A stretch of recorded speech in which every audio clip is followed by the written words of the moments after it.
अस्सलाम वालेकुम नाज़रीन, मैं हूँ आदिल निज़ामी और आप देख रहे हैं मेरा डिजिटल चैनल। नाज़रीन, मुत्तहिदा अरब अमारात एक बार फिर से मुश्किल में है। 40 रोज़ा जंग आपने देखा, जिस तरह से ऑब्जेक्ट्स आकर वहाँ पर हिट किए थे, एविएशन इंडस्ट्री वहाँ पर बंद थी, 120 बिलियन की वहाँ की जो इकॉनमी, वहाँ की जो स्टॉक मार्केट है उसको लॉस हुआ था। 1 लाख के करीब लोग वहाँ से खुद से छोड़कर चले गए थे। वो सारी चीज़ें अपनी जगह पर रुकी और दोबारा से एक मोराल बुलंद होना शुरू हुआ, लोग दोबारा से आना शुरू हुए, आपके एयरपोर्ट्स दोबारा से खुले, पब्लिक मकामात जो थे उन पर लोगों का आना जाना बेहतर हुआ। लेकिन दोबारा से 2 रोज़ पहले ईरान की तरफ से जिस तरह से कुछ मिज़ाइल्स जो हैं वो फायर किए गए हैं, मुत्तहिदा अरब अमारात में एक पैनिक और एक क्योस जो है पैदा हो गया। स्कूल्स बंद कर दिए गए हैं, कब तक बंद रहेंगे ये आपको बताएंगे।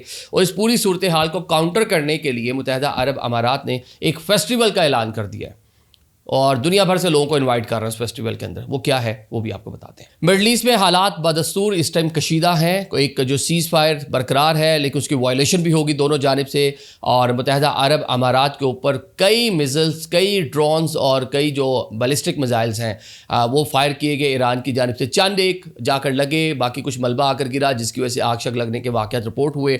उस टाइम पीरियड में दोबारा से जो फ़ज़ाएँ हैं मुत्तहिदा अरब अमारात की वो खाली कर दी गई।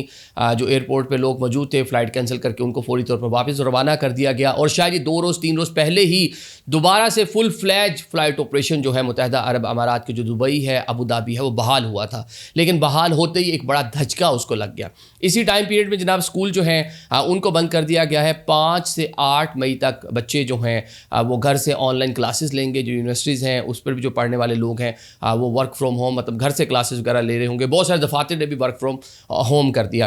अब 8 तारीख को यानी कि कल परसों में एक बार फिर से जायज़ा लिया जाएगा सिचुएशन को देखते हुए, और फिर डिसाइड किया जाएगा कि जो स्कूल पहले तकरीबन 2 माह के करीब बंद रहे थे, जिनको दोबारा से ओपन किया गया था, अब दोबारा एक बार फिर से उनको ऑनलाइन क्लासेस पे शिफ्ट किया गया है, उसका मुस्तकबिल क्या होगा। ऑन द अदर साइड बहुत सारे बिजनेसेस जो हैं वो भी बंद हुए। अमरीकी, यूरोपीय और दुनिया के कई रीजन के जो लोग हैं जो मुत्तहिदा अरब अमारात में मुकीम हैं, उनके हवाले से उनके ममालिक ने भी एडवाइजरी जारी की कि आप भी एहतियात बरतें।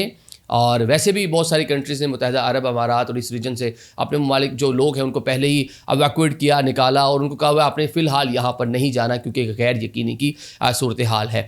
ईरान ने डिनाई कर दिया, जनाब हमने तो कोई हमला ही नहीं किया, ये जो मिज़ाइल्स जाके लगे हैं हमने तो मारे ही नहीं। ये जो आप जो कहने का आपने स्टॉप किए हैं, आयरन डोम जो आपने इसराइल से लिया हुआ है, आयरन बीम जो आपने इसराइल से लिया हुआ है, इसराइली ट्रूप आपके यहाँ मौजूद हैं, तो ये हमने तो मारे ही नहीं, ये किसी और ने मारे, चेक कराएं किसने मारे हैं। लेकिन मुत्तहिदा अरब अमारात खासा ऑफेंड है। पाकिस्तान ने इसको कंडेम कर दिया, सऊदी अरेबिया ने कंडेम किया, अमेरिकन तो वैसे खड़े हैं। लेकिन जो यूएई है ना उसकी हालत बहुत ही पतली होती चली जा रही है। लोग खासे वहाँ पर इस टाइम कहने के पैनिक में है, परेशान है। इस पूरी चीज़ को काउंटर करने के लिए मुत्तहिदा अरब अमारात ने क्या किया, उन्होंने प्राउड ऑफ यूएई एक फेस्टिवल अनाउंस कर दिया, एक सेल अनाउंस कर दी है। 500 से ज़्यादा ब्रांड्स हैं और मुल्क के जितने बड़े बड़े मॉल्स हैं, जैसे मॉल ऑफ दुबई है, मॉल ऑफ एमिरेट्स है, इब्न बतूता है, सिटी वॉक है, सिटी सेंटर है, यहाँ पे जितनी बड़ी बड़ी आउटलेट्स हैं इंटरनेशनल ब्रांड्स की, जिसमें जनाब आपके पास जो कपड़े वगैरह हैं उससे रिलेटेड जो ब्रांड्स हैं, उसके अलावा जनाब आपका जो फैशन इंडस्ट्री है, ब्यूटी, घरेलू सामान, इलेक्ट्रॉनिक्स, इन सब पे जनाब 50% तक ऑफ लगा दिया है। और उसको फेस्टिवल का नाम दिया है कि जितने लोग यहाँ पर मौजूद हैं आप तो शॉपिंग करें, बल्कि दुनिया भर से जो लोग हैं उनको कहा जनाब यहाँ पे सेल्स लगी हुई हैं, आप आएँ और इस सेल से फ़ायदा उठा सकते हैं। स्टॉल्स लगाए गए हैं, लाइव कॉन्सर्ट्स हो रहे हैं, एंटरटेनमेंट है, एक फेस्टिवल की उन्होंने कहने के वहाँ पर सूरत हाल पैदा की हुई है। इस सब का मकसद क्या है? मकसद ये है कि जो गिरती हुई साख है, जो मुत्तहिदा अरब अमारात दुनिया में महफूज तरीन जगह समझी जाती थी, टूरिस्ट मतलब साल 2025 में दुनिया की जो सबसे ज़्यादा जिन डेस्टिनेशन पे गए उनमें से एक मुत्तहिदा अरब अमारात, दुबई भी शामिल था। तो इसको बरकरार रखने के लिए और मुआशी सरगर्मियाँ बहाल करने के लिए ये फैसला किया गया है। और जो नुकसान हुआ है वहाँ पे ब्रांड्स को, उनको भी कहा जी आप चलें, आपकी जो सेल बहुत नीचे आई हुई है तो आप मैक्सिमम चीज़ें बेचेंगे तो आपको कुछ ना कुछ प्रॉफिट वगैरह भी हो जाएगा। तो इस टाइम ये सूरत हाल है और आने वाले दिनों में अगर सूरत हाल यूँ ही बरकरार रहती है तो सबसे ज़्यादा लॉस मुत्तहिदा अरब अमारात को होता हुआ नज़र आ रहा है। बल्कि पाकिस्तान में तो आप देख रहे हैं कि बहुत से तबसरे भी हो रहे हैं कि लोगों को वहाँ से निकाला जा रहा है, पाकिस्तानियों को निकाला जा रहा है, इंडियंस को निकाला जा रहा है, बल्कि एक सेक्ट के जो लोग हैं, लतशीता जो फ़िक्का से ताल्लुक़ रखने वाले लोग हैं, उनको निकाला जा रहा है। तो मुत्तहिदा अरब अमारात को इस टाइम डिफरेंट जो कह लें कि जगह हैं वहाँ पर डिफरेंट नोयत के चैलेंजेस का सामना इस टाइम करना पड़ रहा है। और आफ्टर सम टाइम जब ये जंग रुकेगी, इसके जो आफ्टर इफ़ेक्ट्स हैं उसमें शायद आप देखेंगे कि ये वो माजी वाला मुत्तहिदा अरब अमारात आपको नज़र नहीं आएगा। Thank you so much.